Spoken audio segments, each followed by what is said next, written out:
Devocionais da Bíblia toda em um ano. Hoje, Mateus, capítulos 16 a 18.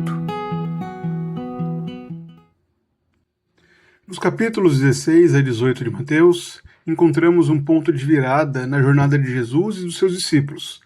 A revelação de quem ele realmente é intensificada, enquanto aquelas respostas à sua mensagem, como vimos nos capítulos anteriores, são cada vez mais definitivas, cada vez mais claras aos nossos olhos.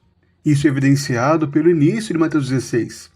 Ali, os fariseus e saduceus voltam a pedir um sinal de Jesus, mas ele os repreende pela sua incapacidade de discernir os sinais dos tempos. Sabiam muito bem olhar para o céu e discernir qual era a condição climática que viria, mas não notavam os sinais dos tempos que estavam diante deles na obra de Cristo. Por isso, Jesus volta a citar o sinal de Jonas. A sua morte e ressurreição será o sinal definitivo para aquela geração. Esta resposta era uma crítica para aquela geração que buscava incessantemente por sinais e maravilhas, mas não tinham a disposição de aceitar a verdade que se revela na morte e ressurreição de Cristo, que traz nova vida e salvação para todo aquele que crê. É por isso que logo em seguida ele alerta os discípulos para tomarem cuidado com o fermento dos fariseus e dos saduceus. Era um lembrete para não serem como esses falsos mestres da lei, que viviam em busca de sinais, mas deveriam se alimentar de Cristo somente e da sua obra redentora. É nesse ponto que Jesus questiona os discípulos sobre quem eles pensavam que ele era. Pedro, representando os demais discípulos, responde: "Tu és o Cristo, o Filho do Deus vivo." Uma resposta profunda e que apresenta a suficiência de Cristo. Porém, em seguida, Pedro volta a vacilar.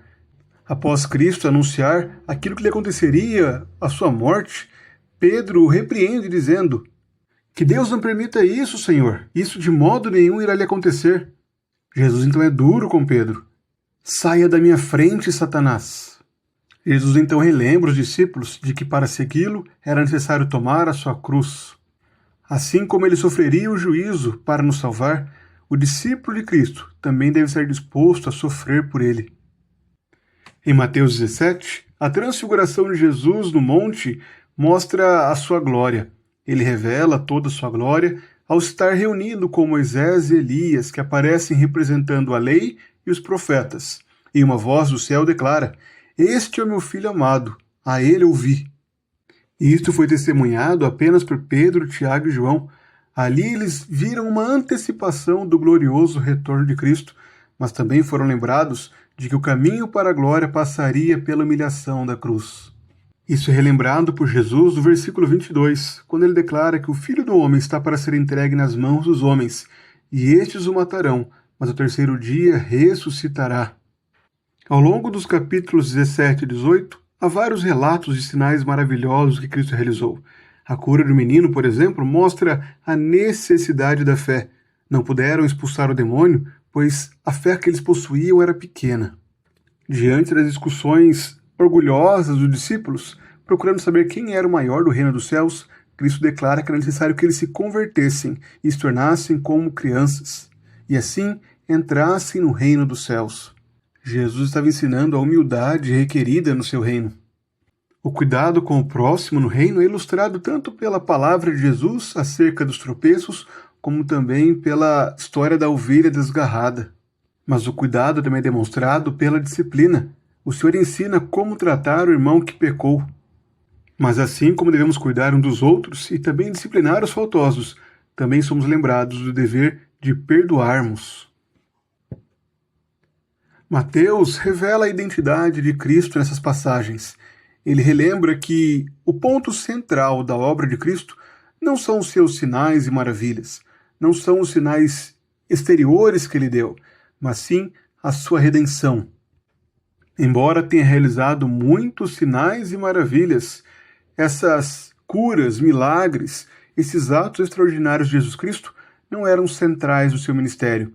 A sua morte e ressurreição o é.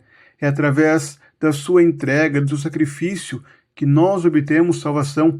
É por meio do seu sangue derramado na cruz que somos justificados. É por meio da sua ressurreição que obtemos nova vida. Por isso, Mateus relembra aos discípulos como devem proceder a partir de agora. São chamados a viverem pela fé, a refletirem o caráter do reino por meio da humildade, do perdão, do cuidado mútuo, na comunhão dos santos. Em Mateus 16 a 18, vemos uma expansão profunda da pessoa e obra de Cristo, revelando sua natureza divina e a sua missão redentora.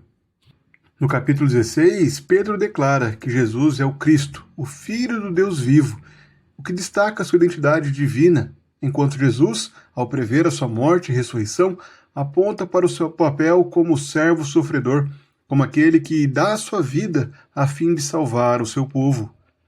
No capítulo 17, Cristo volta a revelar a sua divindade, ao aparecer glorioso junto com Moisés e Elias, confirmando sua identidade como Filho glorificado do Pai. Mesmo com toda essa glória, ainda assim ele é o pastor que cuida do seu rebanho. Ele cumpre a vontade do Pai, o qual não quer que ele perca nenhum só dos pequeninos que pertencem a ele. Esses capítulos desafiam a nossa fé. Nos lembram que Jesus Cristo não é apenas um bom homem que fez boas coisas nesse mundo, um exemplo a ser seguido apenas, mas ele é o próprio Deus. Ele é poderoso para transformar nosso coração. O chamado essencial do Evangelho não é obedeça como Cristo obedeceu, mas creia em Cristo, pois você é incapaz de ser perfeita obediência como ele foi. Ele é o próprio Deus. Era necessário que o nosso Salvador fosse perfeitamente Deus para que ele pudesse preservar a nossa natureza humana de cair. Enquanto nós somos sujeitos ao pecado e não podemos evitar de pecar, ele era o próprio Deus e poderia assim sustentar a natureza humana da queda. Em contrapartida, quando nós cremos em Cristo, que é o chamado principal do Evangelho, nós somos agora habitação do Espírito Santo, o qual nos capacita a sermos obedientes, a honrarmos a Cristo com a nossa vida. Somos chamados por Cristo a tomarmos a nossa cruz e seguirmos a Ele. E só podemos fazer isso mediante a ação do Espírito Santo em nosso coração. Que como filhos de Deus, que agora depositam a sua fé em Cristo, nós vivamos em humildade, na dependência do nosso grande Deus, do nosso Salvador, Jesus Cristo. Renunciemos à nossa própria vida e vivamos para a glória dele.